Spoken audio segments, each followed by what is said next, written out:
The 1980s were like nothing that came before. Loud, fast, and full of surprises at every turn. Life just felt different in the 1980s. Space flights seemed to be routine, computers were now available in homes, and shopping had become a national pastime.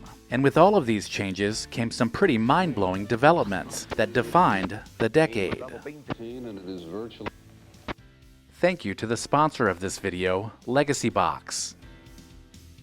When VCRs started showing up in homes around 1980, it was almost unbelievable that you could actually own movies or tape shows to watch later. Before that, if you missed a TV broadcast, it was gone until reruns aired. Suddenly, people were building collections of recorded VHS tapes, and then movie rental stores started popping up in every town, making movie nights possible any day of the week. Kids wore out tapes of Back to the Future and E.T. by rewinding them over and over. Remember the format war between VHS and Betamax?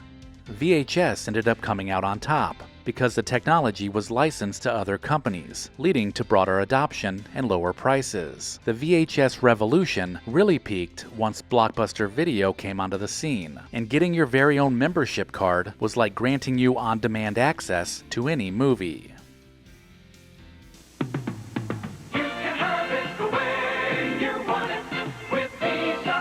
Credit cards weren't brand new in the 1980s. Far from it. But that's when they really became part of everyday life. By the early 80s, Visa and MasterCard were pushing hard to get into wallets. And suddenly, people were using them instead of counting out cash or writing checks. It felt futuristic, paying with a little plastic card that seemed to hold so much power. Families pulled them out for vacations, Christmas shopping, and pretty much anything they couldn't really afford. Let's face it, the 1980s was all about buying things. 1983 is precisely when Black Friday became a shopping free-for-all, where parents were fighting in the aisles over Cabbage Patch dolls. And all of this was made possible by, you guessed it, credit cards. Shopping malls had been around since the late 1950s, but by the early 1980s, they evolved into a wonderland for teenagers. The neon lights, escalators, and endless stores made the mall mind-blowing. Not to mention, they had arcades, movie theaters, and a food court that felt like a carnival of choices. For teenagers, malls weren't just about shopping. They became places to hang out on the weekend with friends. Mall rats roamed around all day without any supervision, trying on clothes they couldn't afford, sneaking into movies, and eating way too many giant pretzels. For this brief moment in time, malls were a cultural landmark, and once the 80s ended, malls were never the same. Super Slurpee. Now at 7-Eleven. It's the biggest, boldest, coldest Slurpee to ever quench a thirst. It's the 32-ounce Super Slurpee. Slurpees have been around since the late 1960s, but the 80s made them iconic. 7-Eleven leaned into pop culture tie-ins, and that had kids lining up for the frozen creations. Cherry flavor was undoubtedly the most popular, but Coke came in a close second. Collectible Slurpee cups with superheroes, sports stars, and movie logos made them feel like something worth saving, so your kitchen cabinet probably had a few leftover cups. Picking up a cold Slurpee after a long day of riding bikes or skateboarding was almost a summer ritual. Convenience stores in general had a moment during the 1980s. Just think about the pivotal scenes from Fast Times at Ridgemont High or Bill and Ted's Excellent Adventure. And there's no doubt that the Slurpee helped make convenience stores like 7-Eleven part of the fabric of the 1980s. The idea of a television that never turned off was a radical idea in the early 80s. Before that, TV stations would actually sign off at midnight, usually with the national anthem, followed by static or a test pattern until morning. Then, CNN launched in 1980, and for the first time, news didn't just come at 6 and 11 o'clock. It was happening around the clock. Soon, other channels followed, and suddenly you could flip through reruns, late-night shows, and infomercials at 2 a.m. Never before did we have access to so much entertainment any time of the day. Cable TV exploded with movie channels like HBO, kids programming like Nickelodeon, and then there was MTV. When MTV launched in 1981, For the first time, you weren't just listening to your favorite bands, you were watching them come to life in music videos. By 1984, MTV had made huge stars of Michael Jackson, Madonna, and Cyndi Lauper, among many others who embraced selling music with making mini movies to accompany their songs. Teenagers would spend hours memorizing dance moves and imitating fashion trends from the videos. And of course, parents didn't always understand it, which made it even more popular. MTV in those early years focused all of their programming on music videos, and the channel was mind-blowing, especially when you think about the influence it had on Generation X.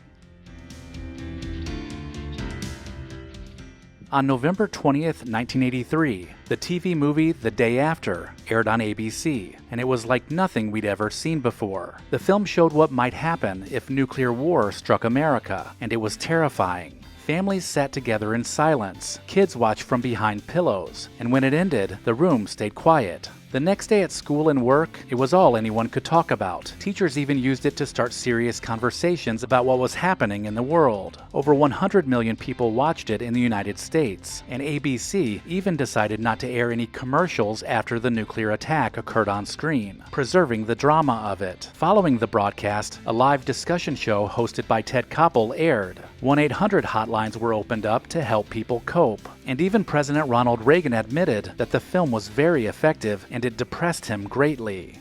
The Day After made nuclear war feel chillingly real.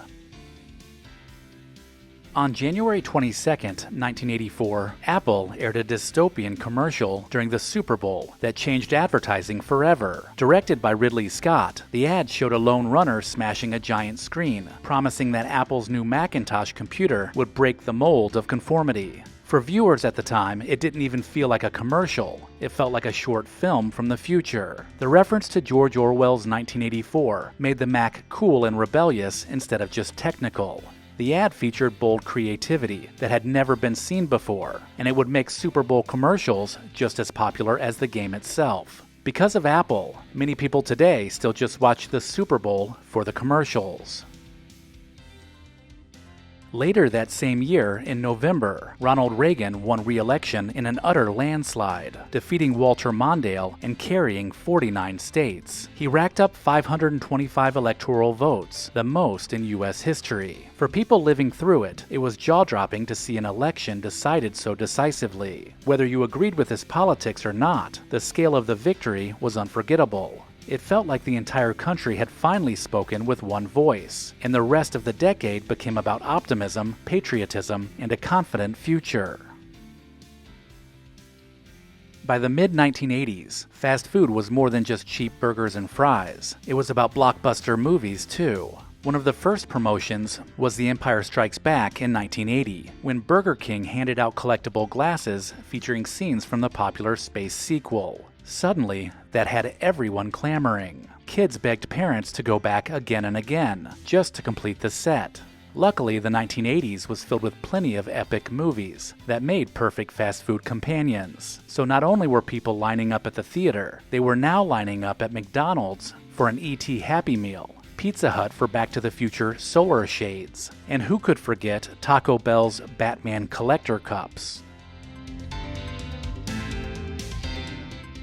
In the 1980s, breakfast cereal went absolutely wild. Suddenly, kids could eat cereal shaped like ice cream cones, colored bright blue for Smurfs, or even share breakfast with Mr. T. Saturday mornings meant sitting cross-legged in front of the TV, with cartoons entertaining us and a bowl of sugary cereal satisfying our sweet tooth. The boxes were designed with cartoon characters, games, and cutouts, and finding a prize inside was still so exciting you dug it out immediately. These cereals were the peak of marketing to kids, making breakfast feel more like playtime than mealtime.